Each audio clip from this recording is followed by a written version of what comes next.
रहस्य. मीरा आणि आदित्यच्या लग्नाला 10 वर्ष झाली होती. बाहेरून त्यांचे जीवन परिपूर्ण दिसत होते, पण मीराच्या मनात गेल्या काही महिन्यांपासून एक खोलवर संशय निर्माण झाला होता. आदित्य रात्री उशिरापर्यंत काम करत असे. त्याचे फोन अनेकदा नो नेटवर्क दाखवत आणि त्याच्या डोळ्यातील चमक कुठेतरी हरवली होती.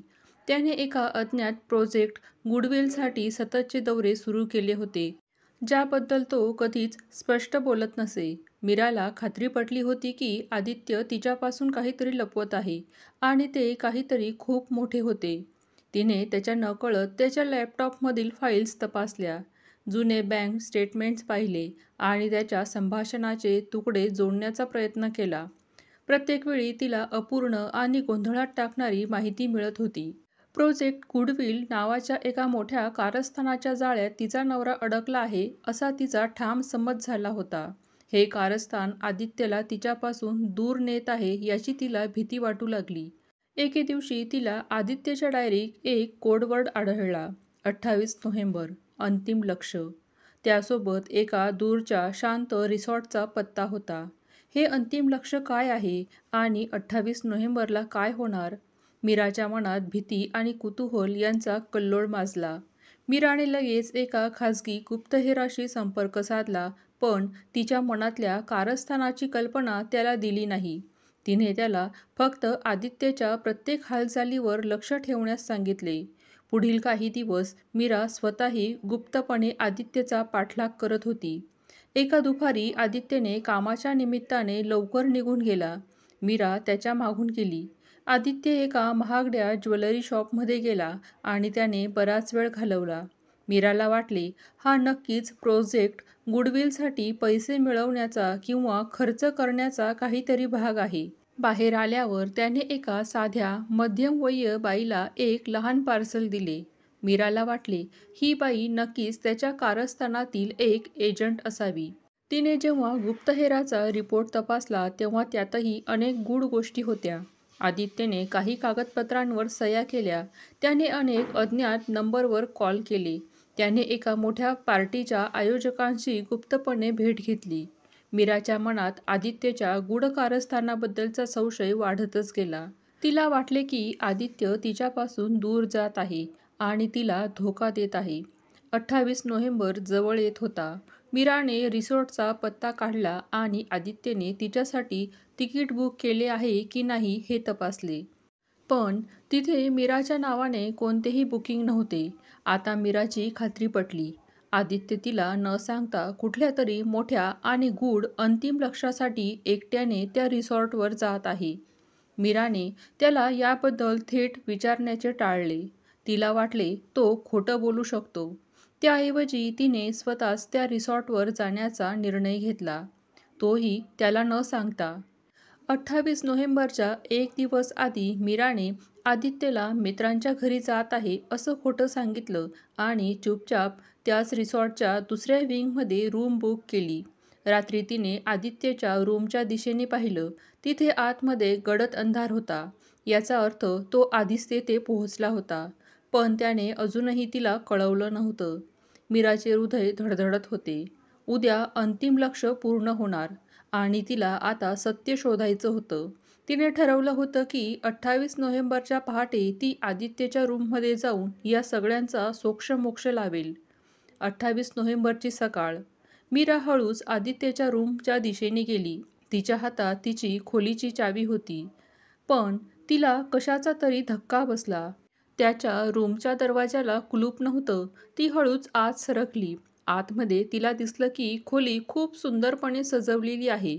भिंतीवर मीरा आणि आदित्य 10 वर्ष असं लिहिलेलं एक मोठं बॅनर होतं. खोलीच्या मध्यभागी टेबलावर त्यांच्या लग्नाच्या वेळेचे फोटो ठेवलेले होते आणि बाजूला 2 गिटार ठेवलेले होते, पण आदित्य कुठेच नव्हता. तेवढ्यातच बाथरूमचा दरवाजा उघडला आणि आदित्य बाहेर आला. त्याने मीराला पाहिलं आणि त्याचे डोळे चमकले. तो आश्चर्यचकित झाला नव्हता, पण आनंदित झाला होता. तू इथे?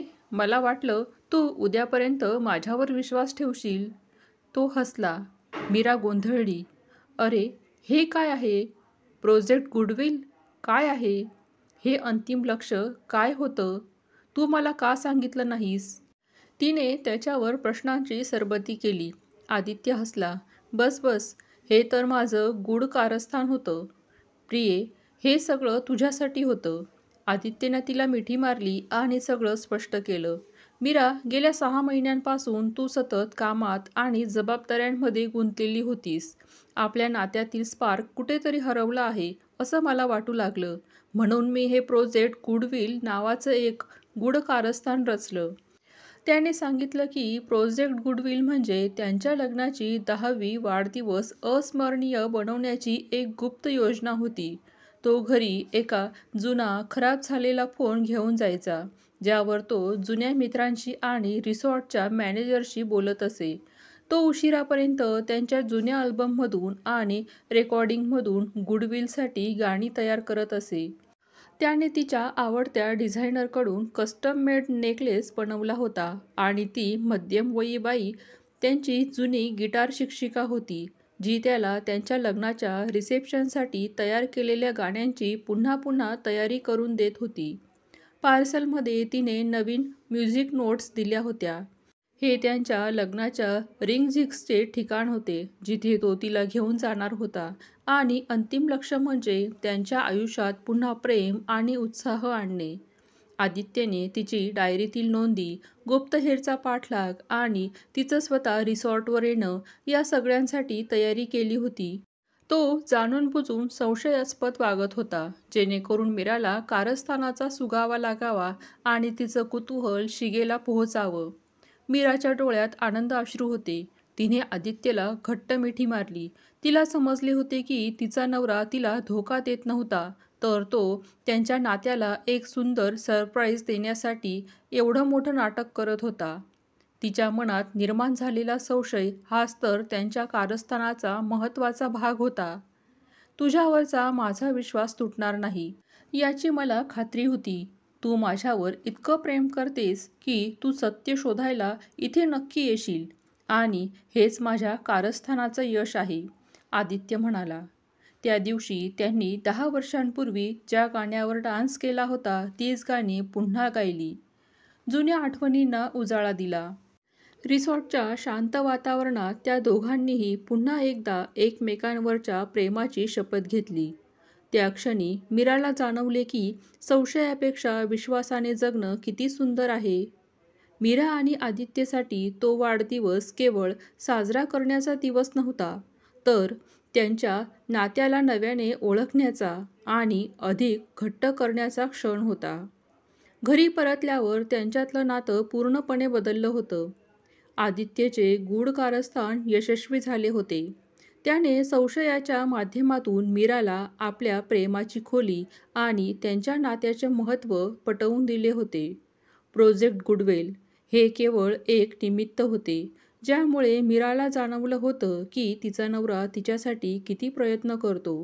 मीराने हसून आदित्यला विचारले, या प्रोजेक्ट गुडविलचा पुढचा भाग कधी सुरू होणार?